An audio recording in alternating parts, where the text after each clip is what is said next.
The road disappeared somewhere around mile 200, not because of snow, not because of darkness, but because the gravel surface had been absorbed entirely into the surrounding landscape.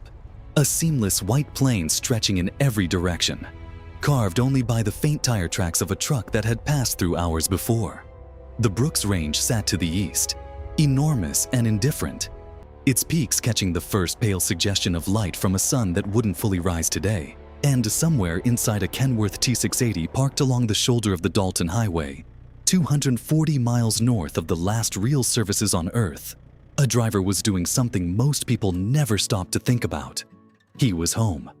If that word seems strange in this context, then you've never seen the inside of a modern luxury sleeper cab. And if you haven't, then you don't yet understand how professional truck drivers operating in Alaska's most extreme environments have found a way to bring everything they need: warmth, rest, food, comfort, and a psychological anchor into a space that rolls through some of the most punishing terrain on the planet. This is the story of that space.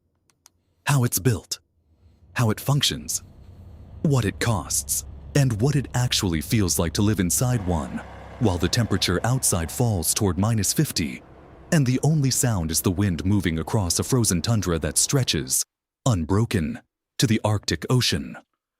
Before we go any further, most of you watching this are tuned in from your living room. And if you're enjoying this series, the single most important thing you can do is subscribe and share this video with someone who would find it fascinating. Every share puts this channel in front of people who've never thought twice about what's happening inside one of those trucks they pass on the highway. It matters more than you might think for the future of this channel. Most people think about truck drivers the way they think about the trucks themselves, as utilitarian objects moving through a landscape, functional but anonymous, impressive in size, but not particularly interesting in their daily reality. That assumption couldn't be more wrong. And nowhere on Earth is that more apparent than on the Dalton Highway in northern Alaska. A 414-mile stretch of mostly gravel road running from the small community of Livin' Good, about 84 miles north of Fairbanks, all the way to Dead Horse on the shores of the Arctic Ocean. This road was built beginning in 1969 by the Alyeska Pipeline Service Company to support construction of the Trans-Alaska Pipeline, and it was turned over to the state in 1979. It didn't open to public traffic until 1994.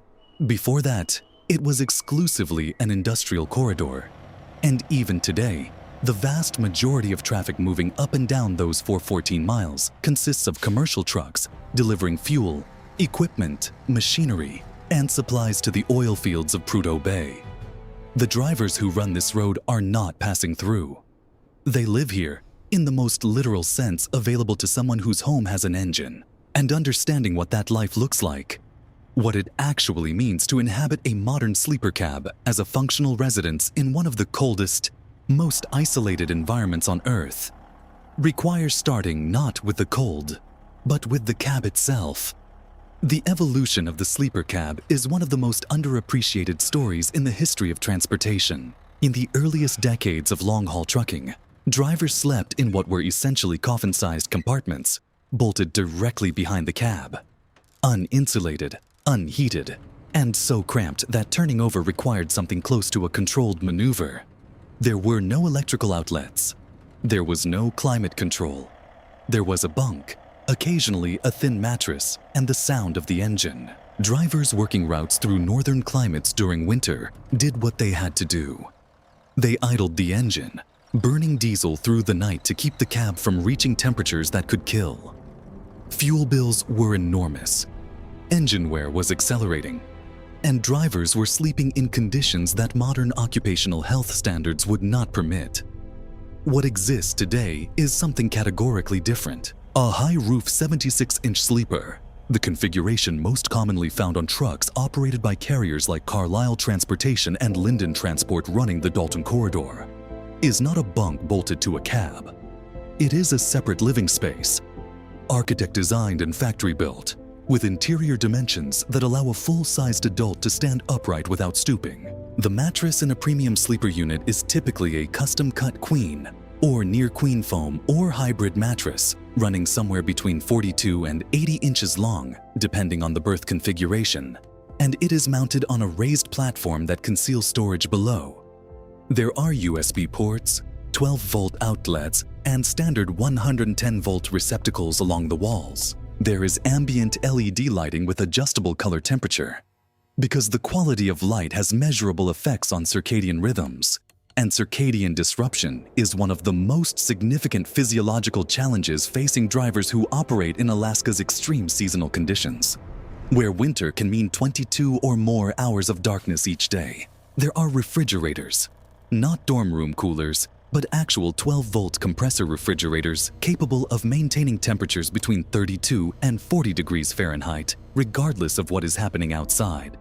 There are microwaves, coffee makers, sometimes induction cooktops, in custom super sleeper configurations, units built by specialty manufacturers using platforms like the Kenworth T680 or Freightliner Cascadia, and then extended with custom-built rear berths reaching 120 inches, 156 inches, or even 180 inches in total length. There are full wet baths with shower and toilet, kitchen areas with full-size sinks, flat-screen televisions, and in some builds, recliners or small dining tables. The most extensively customized builds from companies like ARI Legacy Sleepers run well over $200,000 for the total package. The highest spec configurations can reach $600,000. These are not trucks with comfortable beds. They are residences on wheels, and they represent decades of incremental engineering driven entirely by one underlying fact: that professional long-haul drivers don't stop. They live where they work, and if the living space is inadequate, the work suffers, the safety suffers, and eventually the driver leaves the industry. But the interior design, however impressive, is only the beginning of what makes a modern luxury sleeper cab functional in an Alaskan winter. The real engineering story, the one that most people outside the industry have never heard, is about energy, specifically about how a parked truck in a Dalton Highway rest area at mile 175, with outside temperatures sitting at -40 degrees Fahrenheit and falling, keeps its occupant warm, fed, and functional for a 10-hour mandatory rest period without running its main engine. This is where the auxiliary power unit changes everything.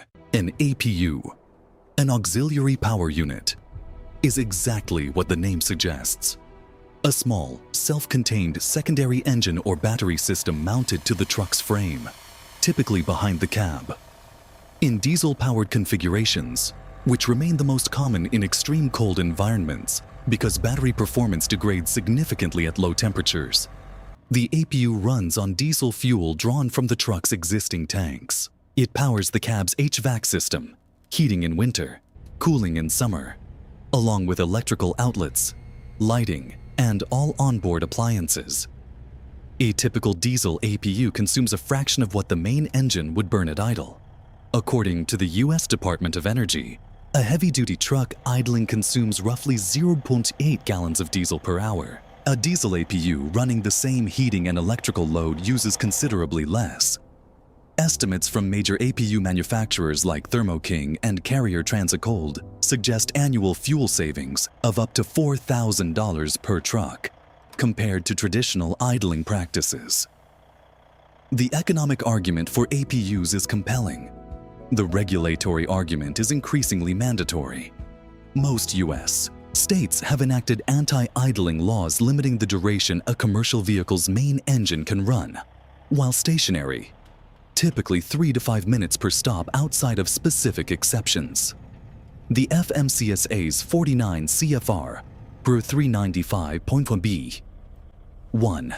Adverse conditions exception allows extensions to hours of service during documented emergencies, but it doesn't suspend anti-idling statutes at the state level. Federal law under MAP 21, passed in 2012, created a 550-pound weight exemption for trucks equipped with qualifying idle reduction technology, allowing APU-equipped vehicles to carry that extra weight above standard limits without penalty. An acknowledgement by Congress that the equipment serves a legitimate public interest in emissions reduction and driver safety. For a driver parked at Coldfoot Camp, the truck stop at mile 175 on the Dalton Highway, operating in one of the most remote locations on the planet, where the next services in either direction are more than 170 miles away. The APU is not an amenity. It is survival infrastructure. At -40, a sleeper cab without active heating will reach dangerous temperatures within hours. Exposed metal surfaces inside the cab will conduct cold aggressively. Water in any container not insulated adequately will begin to freeze. The driver's core temperature, maintained during sleep by passive body heat in a well-insulated sleeping bag or under heavy blankets, will hold for a time, but not indefinitely, and not comfortably, and certainly not across a full 10-hour rest period. What drivers operating this corridor understand, and what most people watching from the outside never consider, is that the thermal management of a parked sleeper cab in deep Arctic cold is not a simple thermostat problem. The insulation in a modern high-roof sleeper is substantial. The walls contain multiple layers of foam and barrier materials. The windows are double pane. The bunk area is often separated from the cab by a curtain or partition that creates a smaller thermal zone, making it easier to maintain temperature in the sleeping space without having to heat the entire cab continuously. But insulation only slows the rate of heat loss. It does not generate heat. The APU generates heat, and drivers who have spent winters on the Dalton Highway know that an APU failure at the wrong hour in the wrong location is not an inconvenience to be managed in the morning. It is a situation that requires immediate action because the margin for error in those temperatures is smaller than most people want to imagine. Experienced drivers running for carriers like Alaska West Express, who specialize in North Slope operations, develop personal protocols around their equipment that go well beyond anything required by a safety manual. They carry backup bunk heaters, standalone diesel-fired units that run independently of the APU, drawing from the same fuel tanks but through a separate system, so that a failure of the primary unit doesn't leave the driver without heat. They pre-position extra blankets, sleeping bag liners, and chemical heat packs in accessible locations. They check APU fuel levels with the same routine attention they give to engine oil pressure. They know which fuel blends perform at what temperature thresholds, because diesel fuel itself begins to gel in extreme cold, and a driver who hasn't treated their fuel or isn't running a winter blend appropriate to the conditions can find their APU fuel supply compromised, even when the tank shows adequate volume. This is the hidden knowledge that the luxury label on a modern sleeper cab both represents and obscures. The luxury is real. The heated mattress platform, the refrigerator stocked with food prepared in advance, the 55-inch television that can pull satellite signal on a clear night, the shower that produces hot water from a tank heated by the APU's thermal output. These things exist, and they are genuinely impressive in a vehicle operating 200 miles inside the Arctic Circle. But they exist in service of a specific operational purpose, keeping a professional driver rested, warm, and functional so that they can wake up, perform a full pre-trip inspection of a vehicle carrying tens of thousands of pounds of cargo, and drive safely across one of the most challenging road surfaces on the continent. Understanding what that daily routine actually looks like, not in abstract terms but in concrete, hour-by-hour detail, requires following a driver through a rest cycle on the Dalton in winter. They arrive at a pull-off or designated rest area after their allowable driving hours under FMCSA regulations have been exhausted. The adversarial conditions exception at 49 CFR, Para 395, 1B, 1 allows for extensions when extreme weather materially impairs driving. But most experienced drivers don't rely on exceptions. They plan their windows to reach safe stopping points before the clock runs out. At Coldfoot Camp, which operates as the northernmost truck stop in the United States, there is limited parking, a small diner, and basic accommodations. But many drivers who know this road don't stop at Coldfoot for sleep. They have everything they need already. They pull into a wide spot north of the camp, set the parking brake, complete their post-trip inspection, and begin the transition from driver to resident. The sequence is practiced and efficient. APU status confirmed, fuel level, heating cycle engaged, cab curtain drawn across the windshield interior to add an additional thermal barrier against the glass. Boots stowed in the dedicated boot storage area near the step. Outer layer removed and hung on the small bunkside rack. Food from the refrigerator. Maybe a meal prepped 2 days ago in Fairbanks before departure. Kept at consistent temperature the entire way. Reheated in 2 minutes in the microwave. Satellite radio or a downloaded audiobook queued. Lights dimmed to the amber end of the spectrum, because blue spectrum light suppresses melatonin production. And experienced drivers who spend their off hours in well-lit environments find their sleep quality degrading over time in ways that aren't always immediately obvious, but accumulate dangerously across a long season. The bunk itself in a premium 76-inch high-roof sleeper is, and this is worth stating plainly, comfortable. Not camping-grade comfortable, not adequate, actually comfortable, in the way that a well-made bed in a quiet hotel room is comfortable. The mattresses in high-spec units are designed specifically for the sleep patterns of long-haul drivers, with pressure distribution engineered to reduce the hip and shoulder discomfort that comes from sleeping on a surface that vibrates during transit. Because the bunk is occupied not just during formal rest periods, but during the rolling miles too. When a team driving arrangement puts one driver on the wheel, while the other sleeps in motion, the vibration isolation between the sleeper floor and the chassis has improved dramatically in modern trucks. In older designs, the road surface transmitted directly through the frame into the bunk. In current configurations on trucks like the Freightliner Cascadia or Kenworth T680, the sleeper section is mounted on its own suspension system, rubber isolated from the main chassis, dampening road vibration enough that drivers on smooth highway segments report sleeping as comfortably as they would at home. Outside, the temperature continues to fall. By midnight, the thermometer at Coldfoot, which holds the record for the most temperature extremes ever recorded at a single weather station in the United States, with readings spanning from -82 degrees Fahrenheit at the nearby Prospect Creek Camp in January 1971 to over 90 degrees in summer, might be sitting at -45 or -50. The wind from the Brooks Range can drop ambient field temperature well below that. But inside the sleeper berth, the APU maintains a steady 68 to 72 degrees. The driver is asleep. The refrigerator hums. A small red LED on the APU status panel confirms the system is running normally. The world outside is extraordinary in its hostility, and the world inside is, by any reasonable measure, warm and quiet and sufficient. What's less rational, or rather, what's more human and harder to quantify, is what the sleeper cab means to the driver on a level that has nothing to do with equipment specs or regulatory compliance.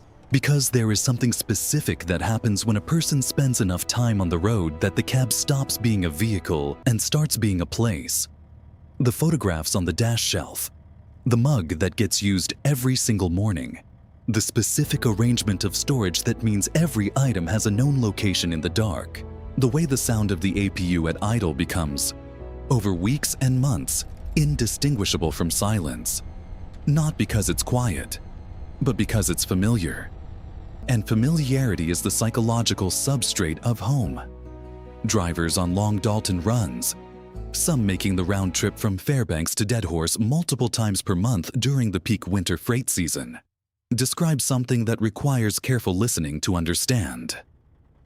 They are not miserable in their trucks. They are not enduring the cab as a hardship between the real life that happens elsewhere. For many of them, the cab is the real life. The house they return to between runs is, in a strange reversal of normal assumptions, the less familiar place. The truck is where the routine lives. The truck is where they know where everything is. The truck is where they are competent and in control and prepared for what comes next. That psychological dimension, the way the sleeper cab functions as a portable territory of competence in an environment that offers almost no other stable reference points, is something the luxury features of modern equipment both enable and reflect. A driver who has a properly functioning APU, a quality mattress, a stocked refrigerator, and reliable electrical power is a driver who can maintain their routines. They can eat the food they want to eat, at the temperature they want it, prepared the way they prepared it before departure. They can sleep when their body tells them to sleep, without environmental interference. They can read, watch, listen, communicate with family across a satellite connection that works even at mile 300 where no cell carrier reaches. These things sound minor when listed individually. They are not minor when the alternative is 9 hours in a cold bunk in the dark, with nothing to eat but what fits in a bag, and no way to contact anyone you care about. The isolation of the Dalton Highway in winter is a specific kind of silence that is genuinely difficult to communicate without experiencing it. From Coldfoot North to Dead Horse, a distance of roughly 240 miles, there are no services, no fuel, no restaurant, no mechanic, no hospital, no cell signal with most carriers. There are CB channels, Channel 19 in the trucking community, and drivers running the Dalton use them as a communication lifeline, broadcasting their position and direction through key corridors so that approaching traffic has some advance notice on blind corners. But beyond radio, the connection to the rest of the world ends at Coldfoot.